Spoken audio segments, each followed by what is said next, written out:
And I was very lucky to come across this food forest quite a few years ago. It was back in 1975 and I was in southern Morocco. And we were camping on the beach, and actually the surf went flat, and we decided to go inland and have a look at some scenery. And I came across this rather unusual view. It was this date palm, a palmaria of date palm overstory multi-species food forest. I didn't know that's what it was at the time, but we were curious about this particular scene because there seemed to be an awful lot of varieties of fruit trees and quite a lot of fruit in amongst the actual date palms. So we stopped and had a look, and this landscape, this image of this unusual mixture of fruit trees and the wonderful atmosphere inside the food forest. It was like a forest. It was cool, it was shaded, it was lush with a desert surrounding. It actually felt like you were going actually inside an organism. You were in something that made you feel very safe actually, and very secure.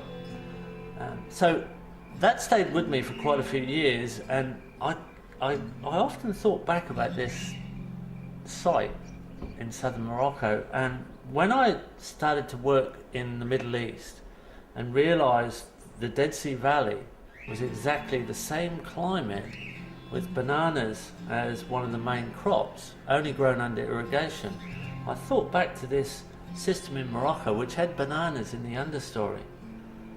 And some 28 years later, I had enough frequent flyer points to fly back there and do a few days research, and I spent a whole week walking around this system, and I found out it was actually 2,000 years old, and over 800 people farm in this system, and it's still quite stable, it's still quite fertile, and it grows with very few inputs, and it has enormous diversity of outputs.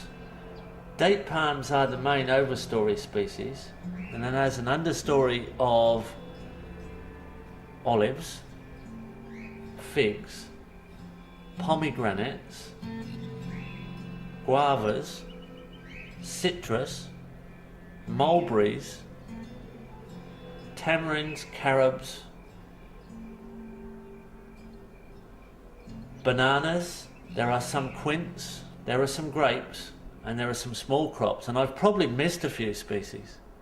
It's literally a classic oasis desert food forest, which are in their remnant form between North Africa and Central Asia. There are different varieties of this assembly of species, from the cool deserts to the hot deserts. And I believe this is the true image of an oasis. And it's a wonderful study. We have very large citrus trees in amongst the date palms, very large olives. In fact, the largest carob I've ever seen was at this particular site.